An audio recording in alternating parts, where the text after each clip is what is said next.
Yeah, well, it was kind of a strange moment. I was in a day treatment program at that time, and one of the therapists there had said I had borderline personality disorder. She didn't exactly explain to me what it was. She just said, "Oh, this is what you have." And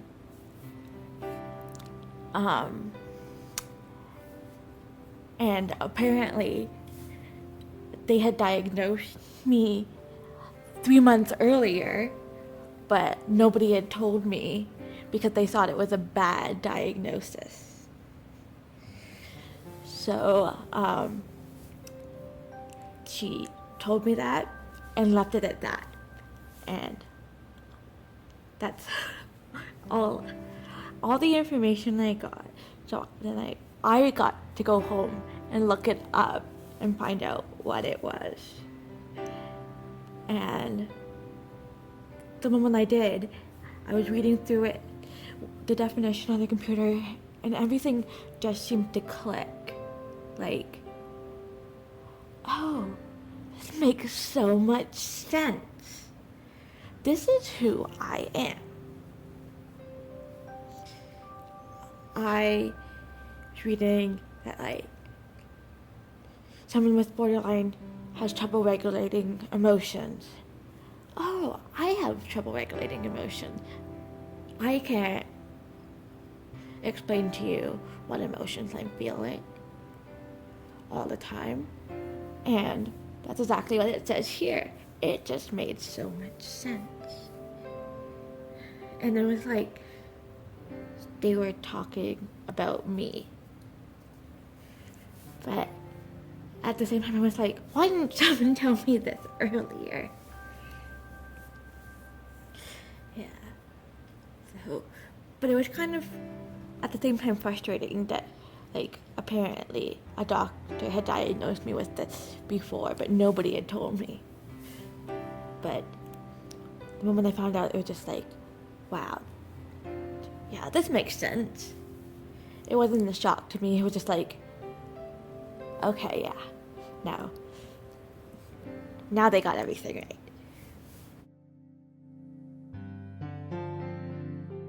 Well, I just actually started with DBT for the past year.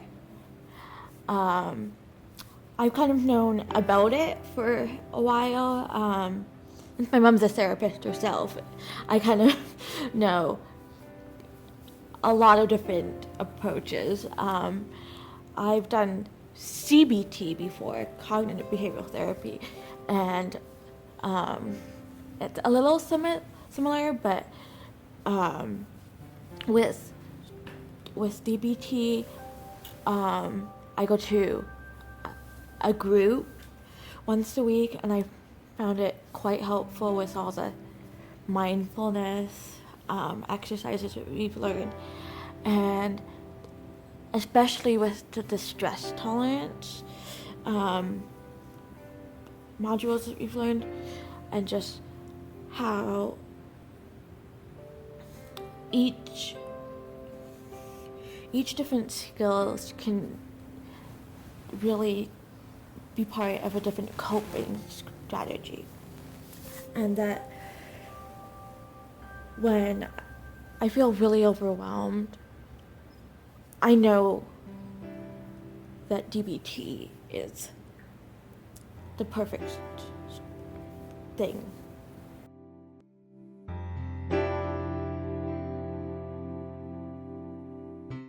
I start my day off with a mindfulness activity. Just being mindful of how I'm feeling when I first wake up. If I'm in a good mood, if I'm in a bad mood, and just being aware of that, not judging how I'm feeling, just noticing how I feel.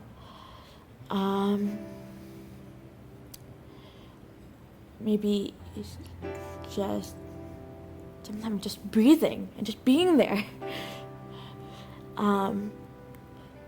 And I find it even just being in the moment, being in that certain moment, I calm down quite a bit. Whether I start off being calm or not, I always end up calm. And I do that in the morning, and I usually do that before I go to bed. So I can tell the difference between how I feel in the morning and how I feel at night. Or throughout the day, I'll pick a time when I just want to take a moment for myself and just kind of relax and do something just for me. Sometimes it can be watching a video, which most people don't think as a mindfulness activity, but for me, it is. I do that and just that. Or coloring, a mindful coloring exercise. Or snuggling with my puppy. Just something nice and relaxing that makes me happy. And then there's those typical mindfulness exercises where, like for example, like flake on the lake. You can pretend to be a little leaf floating on a lake and floating down the river, and just be happy with where you are. And it's things like mindfulness is just reminds me to be happy with the present and not worry about all the other things that's going on in my life. And it's at that time that I can just forget about any frustrating things that happened during the day, or happened in the past, or it's going to happen. And that's one thing I've learned from DBT. I don't need to focus on everything else.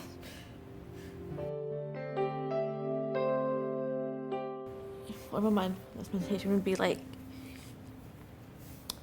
when you like sit down and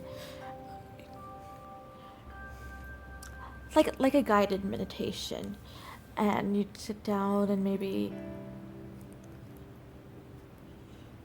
have music on, or maybe not, and just follow, like, do a guided meditation of breathing in and breathing out to this count, or you're up on a mountain and you see all of these you see the sunrise and you see the sunset all, and I find that it can be a very helpful thing at times, but also in certain situations and in certain times of the day, having that type of formal meditation is too much for me to handle. Sometimes I just need it to be kind of unstructured. And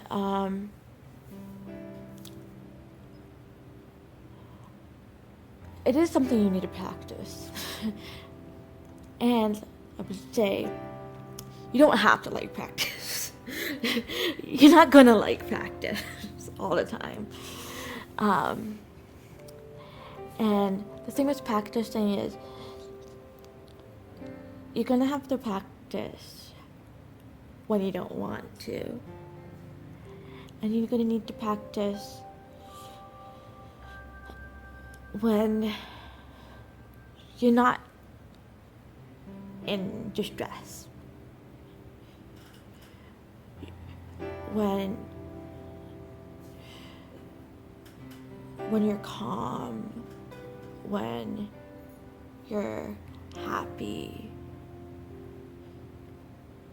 Like mindfulness activities and meditation can be a great way to calm yourself down in the time of distress.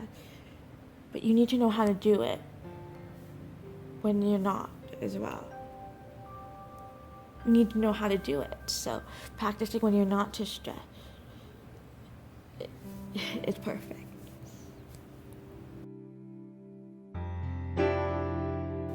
Well, I know for me personally, I hurt myself as a way of coping. I find that when things are so overwhelming, there's a lot of emotions going on in my body and lots of thoughts going through my head, and sometimes it's just a bit too much to handle, and I don't exactly know or can express them to somebody, or I don't necessarily know what I'm feeling, or